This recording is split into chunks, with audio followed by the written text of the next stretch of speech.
can be only one podcast, and may it be the Prince of the Universe. Hi, folks, I'm Matt. And I'm sorry about Matt's bad opinions on last week's episode. I don't know what you're talking about. Anyway, we're talking about something good and fun. Babylon 5. I just finished it. It's been years for you, right? It's been since the aughts. And it's probably been about that time, too. I think I saw it prior... Or did I see it at the time I was with Megan? It was close Probably around before. maybe before that time. I had to guess. It was mid-2000s. Yeah, mid-2000s for me too.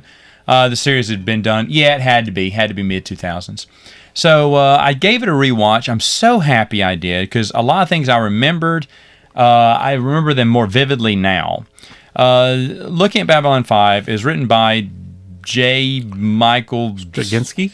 We're guessing JMS from now Straczynski. on. And the reason I watched it, I think you had suggested, because we were fans of the comic book series. He was doing Spider-Man. No, the one where it's a town of people, a town of superheroes, but focuses on the people within that town. What's that called? Rising Stars. Rising Stars, which is fantastic. Fantastic. He also did Midnight Suns. He never finished. Oh, wait. Yeah, he finished that. He finished Rising It Stars? was 24 issues, yeah. Oh, that was it? So it really doesn't finish. I mean, No, he left it. He kind of, well, the thing is, it was a looping world. It ended where it began, basically. Okay. But it was like never ending. It was always going to be going to the next thing. And that was the one that focused, like, there'd be a story about a guy who felt like something was wrong. He felt like, he knows this is his life, but something's missing. Something's wrong. And then some superhero appears at the end going, hey, there was a big time crisis. We resolved it, but it wiped out your entire family from existence. Yeah. And I want to know, do you want to live like this or do you want to kind of go away? And because something's like he gets. Are you confusing it with Astro City? Maybe. Who wrote Astro City then? That was Kurt Was that Busiek. it? I think the story you never referred to was Never different. mind. That was Astro City is a great comic book series. Did that ever finish?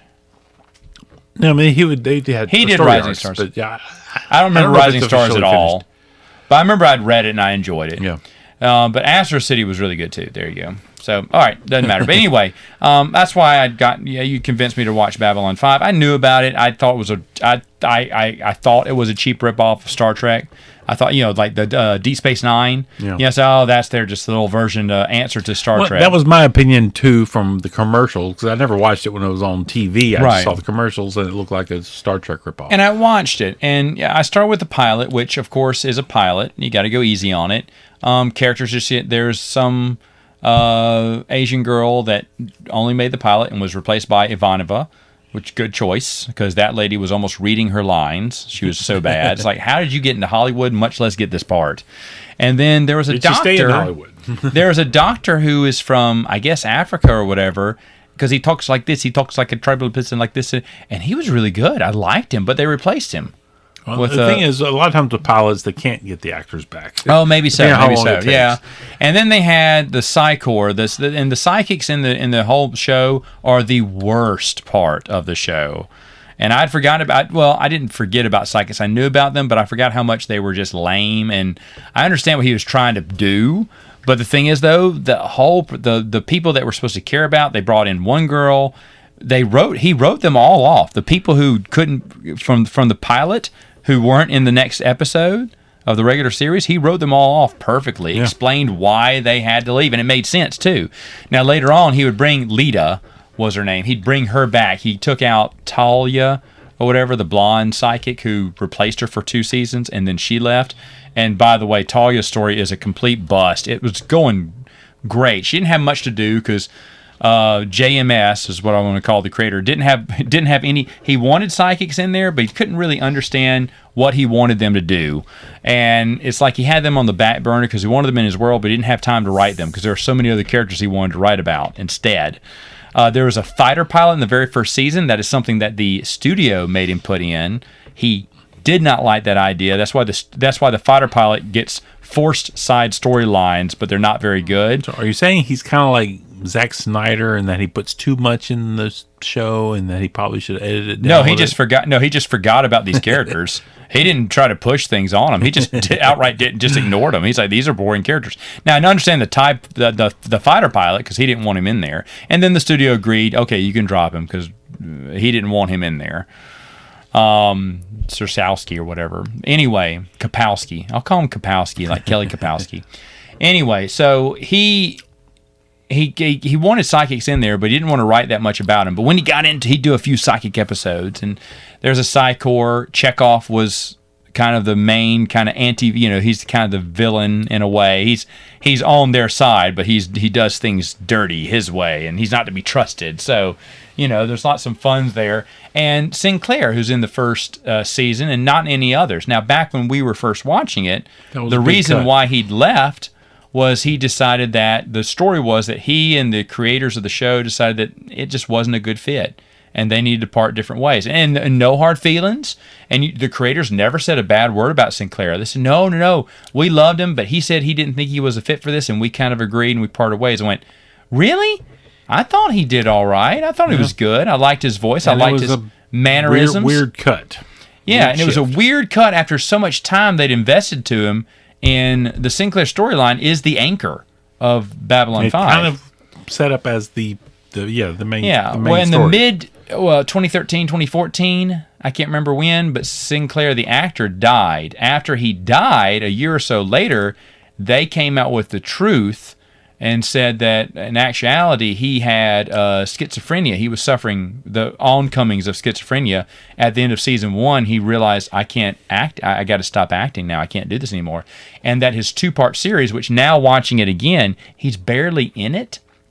Remember he's in the spaceman suit. Yeah. It's not him, obviously, but they use old footage from season 1 for him and very few new scenes. Brought him back enough to complete his story. Enough to complete his story and give him an idea. Even though it was supposed to be the main story. But even though there were just a few scenes when they brought him back, they said that was very hard. Sinclair wanted to do it. But it was just very hard for him, and it was very hard to film those scenes too, they said, with him. But he wanted to finish it because he hated that he had to leave the show. And that makes me feel better. He didn't want to leave the show, but he didn't want to. And it's his right. He didn't want people talking about him. I'm more forgiving when I know that there's a real world reason. Yeah, there's a real world reason, and by the way, for him keeping it secret, I understand that too. Yep. I mean, everything makes sense now, and that the creators, because that always bothered me. I said, the creators have to say, well, we just thought, yeah, you probably hated Sinclair. You just can't say it. No, really, they wanted him, and they said he was perfect. He was perfect. He was our guy, and they're happy for Sheridan, who came in. They thought he did a great job. Yeah, Tron was great. But Sinclair was their man. Now knowing that makes a little bit more sense, because he had his big arc that they had to change, and even though he wrote every character in out because it's TV, he knew this would happen. It still hurts because it's an obvious big bump in the road. That was the biggest. That was the biggest one. Miss. That was the biggest one out of all. For sure, that was pre-planned before it ever shot.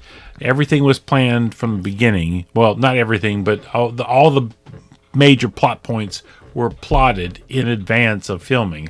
Yeah, this was a problem. And Delenn was going to fall in love with Sinclair, and that was all built up. Then she had to fall in love and flirt with Sheridan in season 2 because they had to get their romance going. Like, wait, Delenn, you just want to bed a human, I guess. But the thing is, though, I understand they had to, because it had to work this way. They had to join together to form the destiny or whatever of Man and Nimbari. Anyway, season and also we talked about this. We talked about cheap special effects. Now the HBO Max totally redid it, and it looks good. And I'll be honest, it's worth watching on HBO Max now. Wait, are you saying the Babylon 5 is on HBO Max? Isn't it? Yeah, and you tell me. Yeah. It is. Hold on, I'm checking this out right now. Look at HBO Max. They redid the special effects. I did not know this. This is new to me. That's why I watched it. But yeah. Oh, obviously you don't know it's on HBO Max. Check on HBO Max. That you are. So yeah. Steven, remember you were here. Steven gave me his. Anyway. I don't know why this relates to. So. But Babylon 5 is much. It looks much better. Yes, it is. And you know what? They didn't shy away. They didn't, and even back then, there's a lot of space battles. There's a lot of space scenes. They didn't try to. Usually, and even back then, even though they looked awful, even some of the versions looked awful, they didn't shy away from doing it. They said, no, we're going to have space battles. No, we're going to have this scene where he's loading up in the dock and shooting out into space. I mean, he didn't try to write episodes on the cheap, you know? It didn't feel like, you know how the CW would always do go all out on the very first episode of Smallville and then sandbag money for like 20 episodes until they got to the season finale. Then they spend money again. You know, but they had to keep, you know, Clark sitting in his office or sitting at his home for 10 episodes at a time just so they could save money with special effects. Well, Babylon 5 spared no expense. Whether you watch the old version or the new version, they spared no expense. Now, I will tell you this, and again, it's not his fault. I'm not blaming the creator at all, because it's not his fault. He received a 2-year contract extension after the first season, I think. And so they weren't telling him whether he was going to be renewed again. He had to go ahead and end his main storyline in season 3. But I'll be honest, season 3 feels like season 6. I mean, hats off to every actor. They got into their characters quick, and they knew where they were going. And because I'm here watching season 3 going, oh my, we're in season 3. It feels like they feel so ingrained in their characters now that it feels like it's way deep at the end of the season. But this was, he had to rush to finish off his main storyline just in case they got canceled. I understand that. But the problem was now he had 2 more seasons going, okay, so that psychic story I squashed just so I could get to the main story. Now let's make that to the forefront. It's not a good story.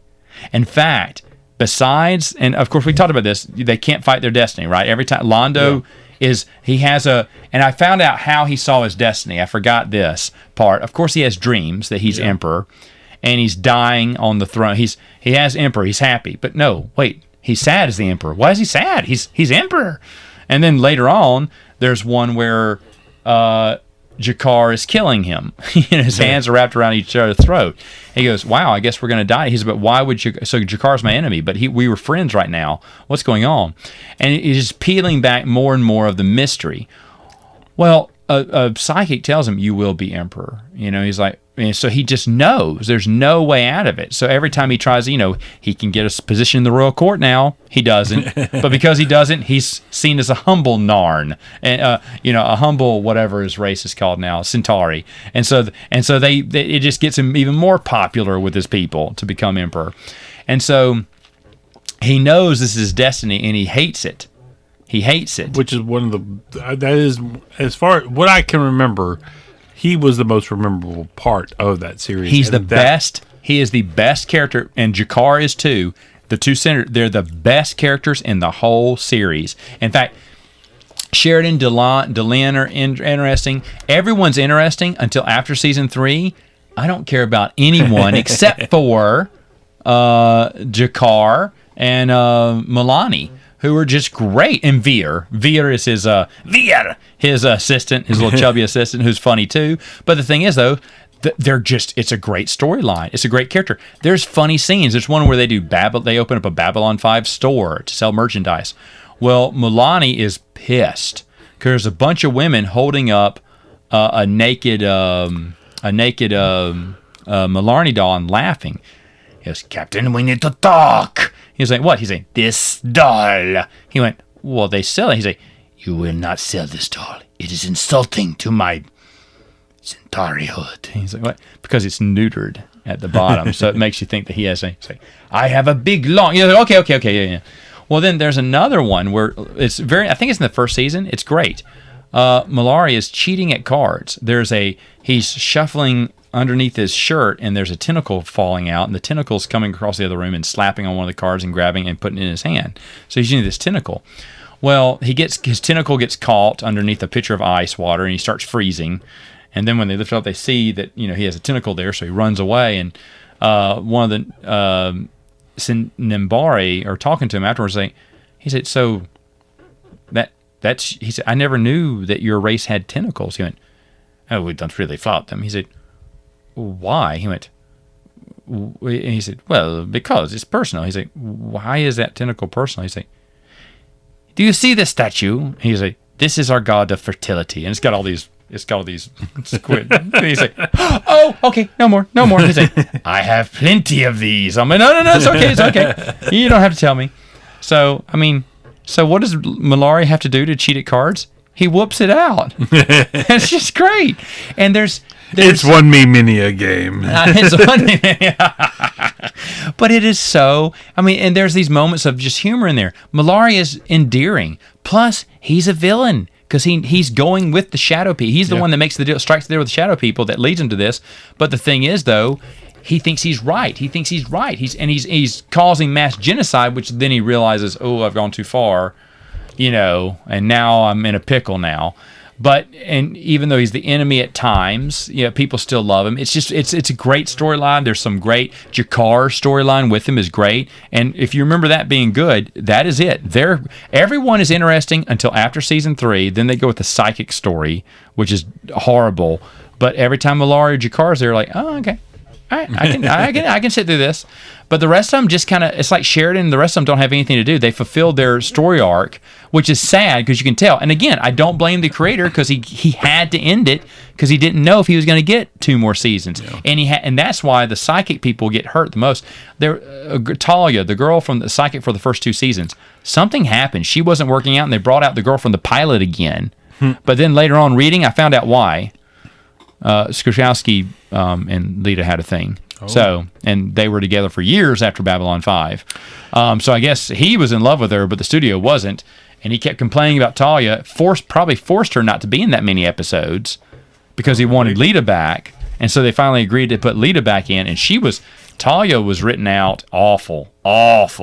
They built her up to have make friends with Ivanova. This is Ivanova's storyline too. It hurt Ivanova's storyline because she doesn't trust psychics. Her mom was a psychic, and the Psychor killed her, her mom. So she didn't trust psychics, and she has a latent psychic ability. But she doesn't want them to know that because if they do, they're going to take her into the Psychor. But it's very latent. Her mother hid it from the other psychics. But a deep scan will find it. You say that, so I remember it. So that's her. Well, I know, but that's Ivanova's storyline. So she hates psychics. So she hates Talia. She does, and Talia just wants to be her friend. Well, over the 2 seasons, they kind of form a relationship, and they start, and then they become roommates for a very brief time. Ivanova's dropped her guard now and is finally made for the first time ever a friend. So how do they get Talia out? They reveal that she's been a secret agent this whole time, and she's against Babylon 5, and she rubs it in Ivanova's face. I made you trust me, and leaves. I remember that. And yeah, but she was a sleeper agent for the Psychor. But the thing was, though, she's like, I had to do that to fool other psychics. But deep down inside, I knew it was me the whole time. And I'm like, oh gosh, this is a bad thing to do. Don't do this. But they just wanted to write her out and say she's gone. She's not coming back. Here comes Lita. And Lita's awful. But the psychic storyline, not as good in 4 and 5. I did get to watch the movies, which I saw here and there. They had In the Beginning, which is good. It takes place in the future with Mallory talking to some children in his palace. I remember this. And said he tells the story about how the Nimbari and the human war started. We know that Delenn was responsible for firing the first, or returning fire and starting the war. But we found out that Mallory also had a hand in, the war too that went wrong. He could have handled things better. And so that was an interesting story. It's good. He lets the kid be emperor for a day, and he goes, ask whatever you want. What do you want? He goes, I want to hear a story. He went, very good. Wish I would have asked that question. He said, wish I would have given that answer. Because remember, the darkness says, what do you want? He went, I want the Centauri race to be powerful again. And he was just like, yeah, that's what he wished for. And he regrets that, He's like, good wish. I should have wished for that instead. So there's some touching scenes. Third Space is it's another movie. It takes place in between season 3, and it's just like a big 2-hour episode. Yeah. And I found out why they were doing this, because after season 3, TNT had picked up and shared production cost for the rights to air it the next day on TNT. But in return, TNT wanted some original stuff on their channel too, so original movies were formed for TNT. And so TNT got a big episode called Third Space, which wasn't that good. It was okay, but not relative. And then they had some other ones too. I should have taken notes on this one, but I just watched these movies too. But the next 2 were okay. They take place in between the last episode of Babylon 5. And they kind of, none of them wrap up storylines. Like there's, in season 4, he does something toward the end where he kind of tells you what's going to happen at the end of season 5. He gives flashes to the near future, just to kind of set some kind of bridge again, since I've already told you what everyone's, future is, let me tell you what the near future is going to entail. Because there's this weird episode where someone in the future is looking on their computer and going through different videos of the years gone by of Babylon 5. You're thinking, why are they doing this? Is this just a way? And it looks like it's a time saver. It looks like they ran out of money and had to do a cheap episode. But JMS used this as a way to stepping stone and say, okay, I'm going to put all this stuff in the next season. You don't know that yet, but I'm going to put all this in the next season. I just want to let you know I'm calling my shot. Not as impressive as everything done in season 1, but it's still interesting. So they do the movies, which are okay. There's a hilarious. They brought in Ivanova drops in season 4, even though they killed her character off, but then she is that. There's one guy, I can't remember, the Crusader, who saves her life and gives his own life for hers, and she wakes up and he's dead, and they were in love or whatever. She finally dropped her guard and fell in love with him, and so it was supposed to be how's she going to deal with life? Well, the actress didn't want to come back for the last season, and they begged her, and she would not come back for some reason. She never gave a reason why, and they don't know why, but they gave her every chance to come back. They had the actors called her, the creator called her, said, look, we want you back. You've got a big storyline here. So she doesn't come back, so they replace her with Stacey Scoggins. She's the captain of Babylon. She kind of replaces Ivanova. And actually, she's great. She's great. She's already got, in one season, even though they ignore her a lot because they're like, well, she's a new character, they won't care about her. She's a prettier actress, but the same. Oh, she played Cassandra in Highlander. If you remember Highlander, okay. It's Cassandra in Highlander.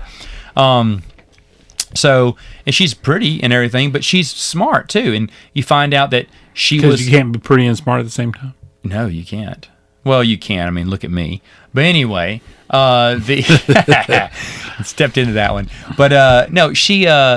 Her character, the character they gave her, is a really smart character because there was a war. Of course, Sheridan has to go to war with Earth for a short time. He declares Babylon 5 independent and goes after the wicked president at the time. And Earth is split. The Earth Who was the president? Was he orange? No. It was some Democrat. Making sure. I'm kidding. I don't know. Anyway, so he goes back to fight him. Well, the army splits. Half go with Sheridan, half go with her. Well, at the very first episode of season 5, she goes, excuse me, Mr. President? He goes, yeah. Sheridan goes, yes. You didn't ask me what side I fought on. He went, no, I didn't, and walks out. She's like, huh. And you're like, oh, she didn't choose his side. Well, then later on they revealed, and they said, why do you think it's such a big deal that he chose you? He went, because I fought against Sheridan in the battle. And so she didn't know why she's there because I was the enemy. I was someone who he called soulless, just wanted to kill without remorse. They were traitors to their own cause. But why am I in there? Well, then later on we find out, and this is a funny scene because she tells Delon, who Sheridan's married to in season 5, she's like, no, Sheridan would not say that. She went, how do you know? She went, I know. She went, he did say that, but Delon is actually lying to get her way. But the girl goes, no, I know John Sheridan. He would not say that. She went, how do you know John Sheridan? And then it cuts to a scene where Sheridan's about to go to bed with Delon. And Delon goes, John? He said, yes. She said, the captain told me she knew that I was lying when I said that you were the one who gave the order. And she said you would never give an order like that. How would she say? But and when I told her that, she did not believe me. She said, I know. John, how does she know you? And John just he's about to close the door of the bedroom. He's going, and he grits his teeth and closes the door like he's got to give some hard news. And then the scene ends where they're on opposite sides of the bed. And he's like, do you want to talk about it? She's like, good night, John. And turns off the light. You're thinking, oh, they had an affair. No, they were married at one time. They were married. Later on, you find out they were married. And so that's interesting. It's an interesting character. Paul's like, this is great. That they fell in love when they were young, but they found out they were not right for each other and departed but stayed friends. So there's another underlying course, but she still doesn't understand why she got picked by him, and that's never evolved. But there's a great, and she's ignored largely in season 5, sadly. But she's a good character. They give her a movie, and in the movie, I don't know if you remember this one. I do remember this one. There's a hollow brothel, and a bunch of lost alien souls. Not ringing a bell. They tied into a episode from the first season. There's some soul stealers. They steal your soul and conserve them in these spheres. Someone grabs a sphere of the souls from their tomb, and they go hunting for him. He hides out in Babylon 5. Well, somehow these souls escape out into Babylon 5. They're ghosts without bodies, but then they find the hollow brothel, and they control the whores, hollow whores or whatever. And so there's a bunch of, alien weird ghosts infecting hollow brothels. Well, the hollow brothel, they're trying to get shut down. There's also a side story that's illegal. Well, he's found some kind of legal loophole that's keeping him on Babylon 5, and they're trying to get rid of him, but he's kind of outsmarted them with lawyers and everything, and now he's suing Babylon 5. Well, they're looking at all the ladies of the night are walking, and they're aliens possessed. They're walking down hallways, and then one stops and looks at him, and it's the captain. She's in slinky lingerie, and then both of the who is it? Garibaldi, who I haven't talked about now. Garibaldi's great. He's the security guy. Garibaldi's excellent, and then Zach is his right hand man, who later on becomes security as Garibaldi becomes the right-hand man to Sheridan. But it's a Zach and Garibaldi story where they're looking and they see her and they go, and Zach is just so offended. He went, "You made a hologram of the captain?" He went, "Hey, she's a public figure. I have every right." And then he's like Garibaldi. He went, "What?" And Garibaldi couldn't stop staring. It's like, don't stare at the captain like that. And then, of course, the captain comes and he's like, "Hey, Garibaldi, I need you to..." "Is that what I think it is?" And she's staring at herself in lingerie. And she goes, "Mister, you're one step away from dying right now." And the hollow brothel guy goes, "You're a public figure. That's all I'm going to say. Okay, bye." And walks away. And it's just a funny scene. And he goes, so Garibaldi goes, "So you have a hollow brothel?" He's like, yeah. He's like, "Popular?" "Oh, yeah." "Is it popular?" "Yeah." He's like, I can see where she'd be popular with the guys." He went, "Mainly it's for girls." And he and Zach both look at each other again like, "What?" And it's just funny there. And that's again, the captain is just, she's there for fun. Of course, now she has the right to sue him for her using the image without her thing. That's the hook that she can get him out now, so she kind of outsmarts him legally on that one. And it's just, like I said, I was like, man, that's a good character. And they didn't want to use her. And then at the last episode, do you remember how it ends? I don't remember the details. John Sheridan knows today is his last. He was destined to die. And this is back from season 2 or season 3, maybe. But he is told, you have 20 years left. Well, they fast forward 20 years later, and Sheridan goes, "Delenn, my battery's winding down. I think I'm going to die. So send out the letters." So they send out the letters to everyone to have one last meal, where they're thinking about good times and talking about things. Well, then Stacey Ivanova came back for that episode. So she's in it. Okay. Stacey Scoggins, no. They didn't invite her for the last episode. It's like, come on, she's a part of season 5. I know she was the replacement for Ivanova, but you don't want to put her in there. They don't put her in there. He goes to Babylon 5, which is now being decommissioned because it's useless now. They blow it up.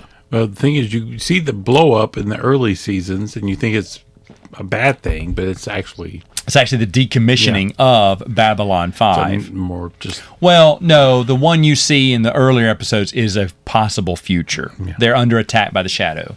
But this one is the destruction of it. And it's just them walking around and, he's saying goodbye to Babylon 5 and Babylon 5 blows up. I mean, it's all big. And it's a sad scene. Everything's sad. He's saying goodbye to Delenn one last time, my true love, because they have been in love this whole time. They built a great story. I kept thinking, man, this would have been great if it was Sinclair since season 1. But they do a great job with Sheridan.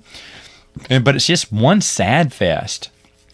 Because everyone knows Sheridan's dying. But the whole time, I remember the first time watching this going, no, he's going to beat the destiny. He's going to be the one to change his destiny. That's what's going to happen here. So he gets out into a big Star Cruiser. shoots out to the realm of the edge of space and sees the alien from season 3, the weird alien that died but saved his life and gave him 20 years of life. He went, "You're here." He's like, "I've always been here." He's like, "So I guess this is the end of the line for me." He's like, "Oh no, Sheridan, it's just the beginning."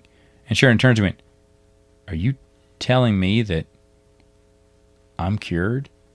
And he laughs. He goes, "No, John Sheridan, this is the end of your life here, but a new beginning elsewhere." Because at first you're like, "Oh my gosh," because they pause. They give that pause so the audience can go, "Oh, he's gonna be alive! Yay!"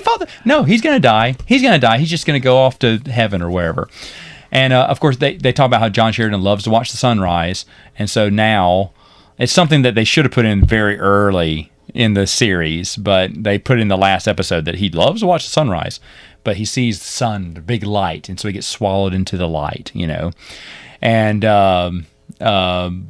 that's kind of how they end it. It's really sad, and they give a special thank you to the cast and crew, and there's a picture with Michael J. Skowski and the entire cast and crew.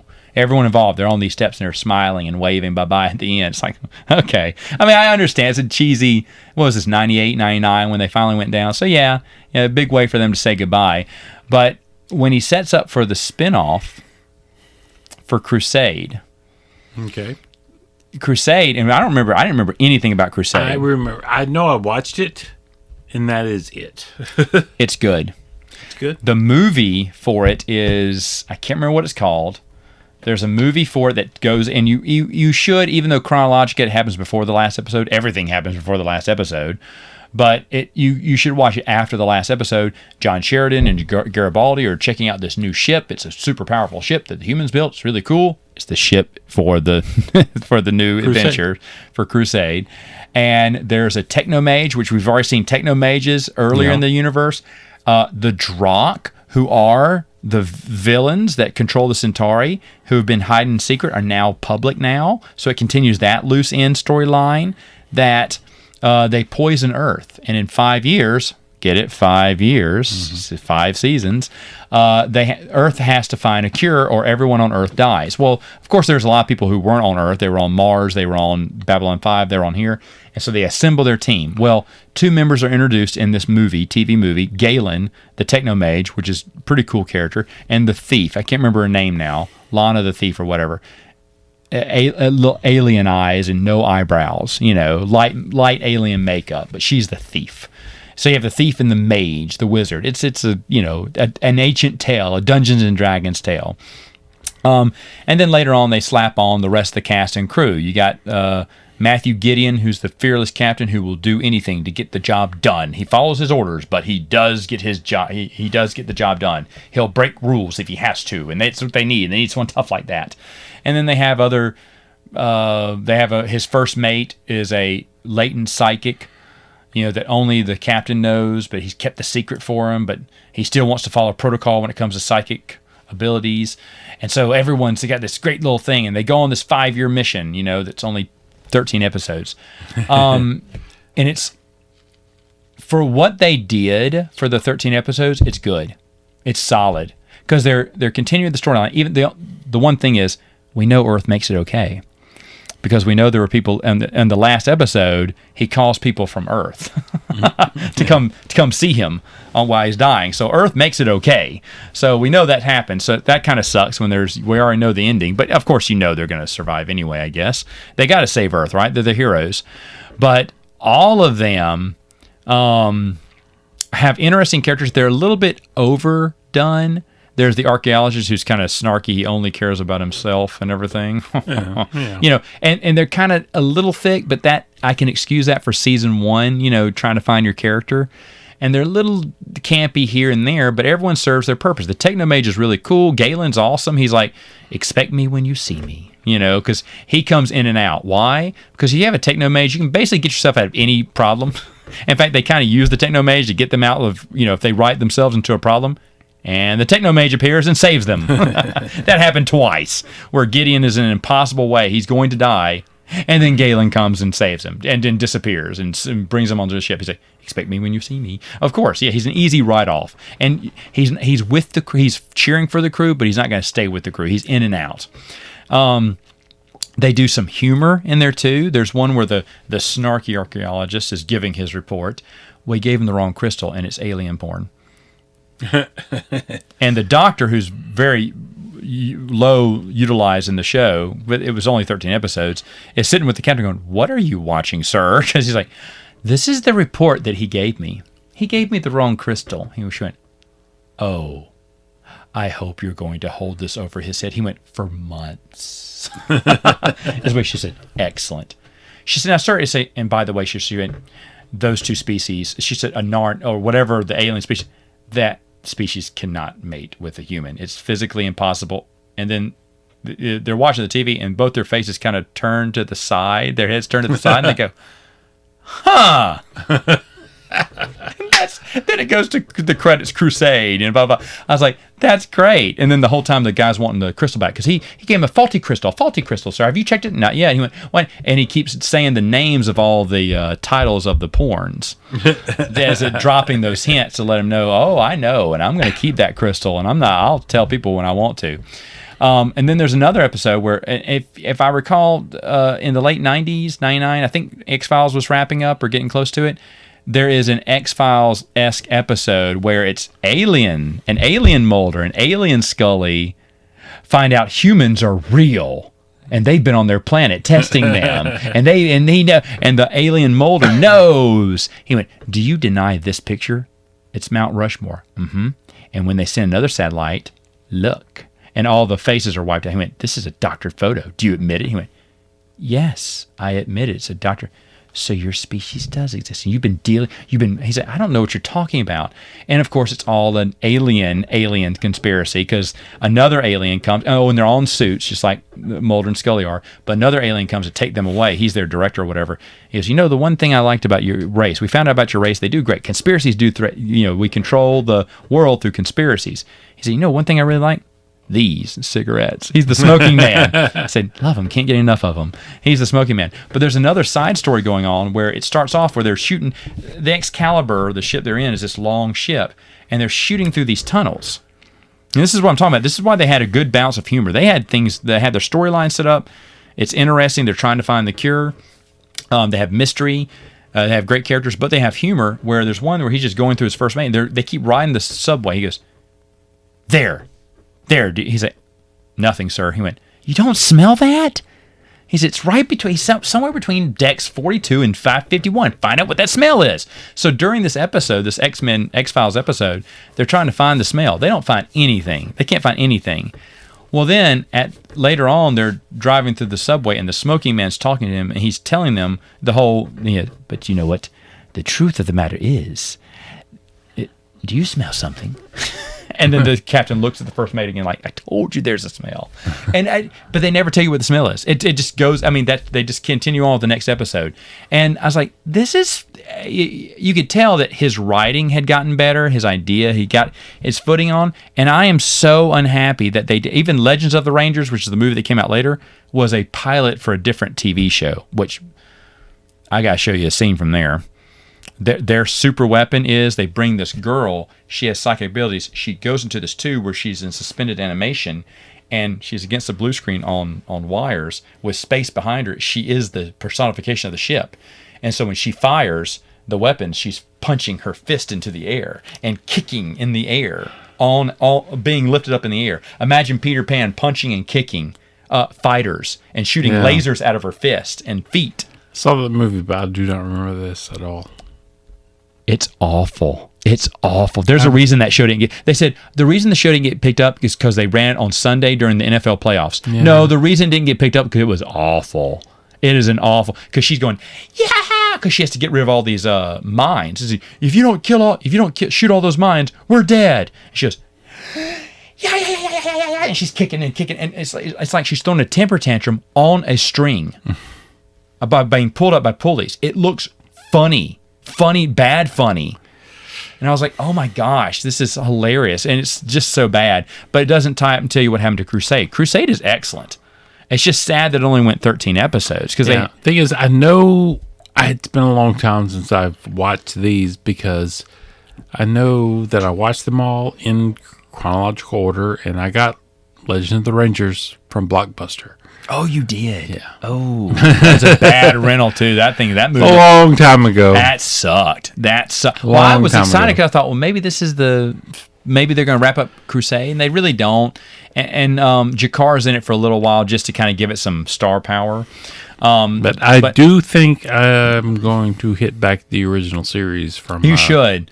There's Yeah. a Crusade is just well done. I mean, like I said, it's got the season 1 problem and of course the bad CGI because they never fix that. But other than that, it was fine. To me, it felt stronger than the last 2 seasons of Babylon 5. Felt that they had a direction on where to go. It was interesting. They had some they were good beginning, yeah, I'm sure. There's one where the captain, there's a crew member dies. A lot of crew die in one episode, but one crew member in particular dies, and so he's doing his eulogy. He said to Mr. and Mrs. So-and-so, your son died bravely in battle. He's going to get the word of blah, blah, blah. And then he sends it. It's a beautiful message. And then he pulls up on his computer the next person that I say, to Mr. and Mrs. So-and-so, I regret to inform you that and that's how it goes to the credit. Oh, and you're thinking, oh, wait, not just one person died. A lot of people died. And he has to give the same message to all these families. It's a great ending. It's like, oh, yeah, it's more than one death. And so he just wrote some poignant episodes too like that. He points out a hole that's in a lot of TV. Yeah, yes, he does. Yes, he does. The different things you don't know what goes on with it. The last one that came out in 2007 was Lost Tales. This is the newest one they did. I've seen it, but I don't remember it. Okay, and I never saw this one because this came out after I'd seen the series. But it was 2 short tales that kind of connect. They asked him if he could do it and direct to DVD, and they said if you do it on the cheap, it is done on the cheap. There's very little people in Babylon 5. But the thing is, it's done on the cheap, but it still is good because it has Sheridan, it has Stacey Scoggins, the captain, and then Galen from Crusade is in it, and it's kind of a story that the captain's part of the first story, and then Sheridan's part 2 of a different story. They connect, but only by. Sheridan, when you get here, something strange happened on Babylon 5 I need to tell you about. That's basically how they connect the 2 stories. But the thing is, though, he did that one on the cheap, and he was going to do more. He had more planned. But then he found out that they wanted to do it for the same amount of money. He went, I did a cheap one for you. You got to give me some money. You've got to give me some spending money. You got to make these a little bit better. He didn't think the quality was going to be good.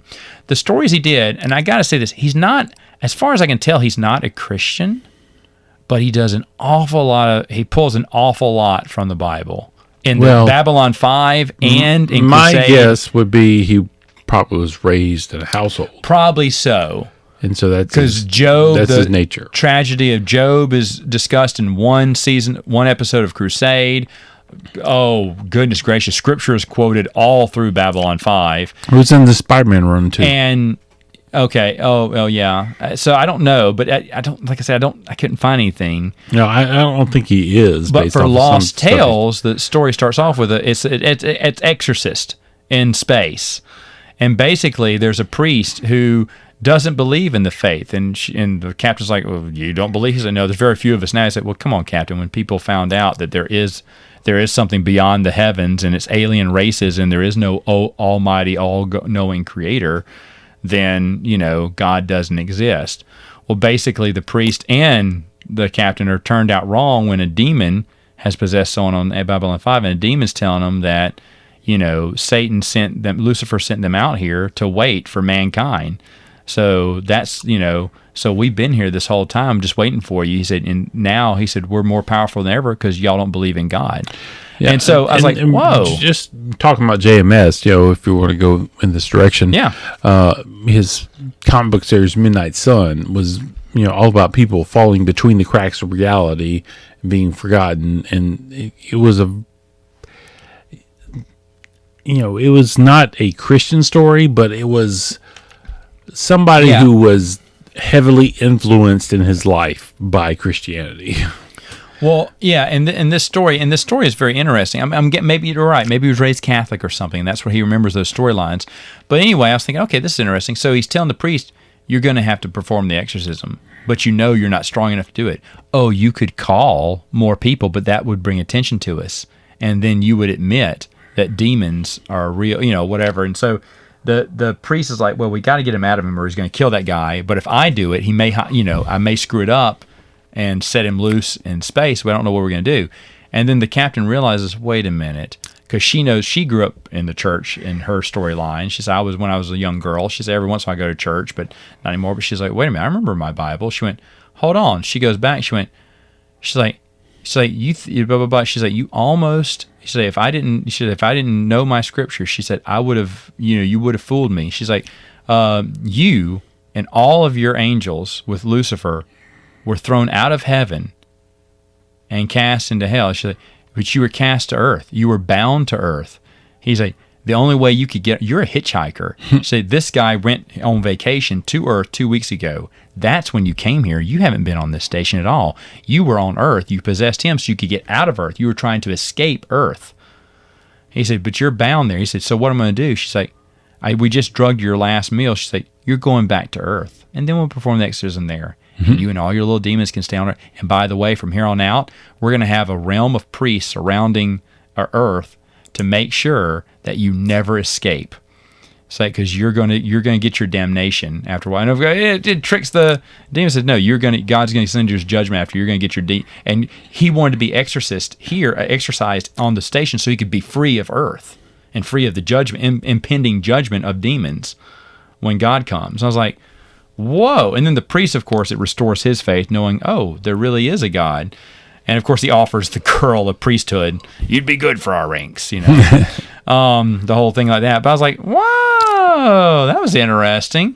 So a little exorcism story. And then the other story is Galen showing the Captain Sheridan that there's going to be a young kind of Hitler in the Centauri Republic. He said, we know Lonari, I forgot his name now, but we know the main guy from Babylon 5 is Emperor now.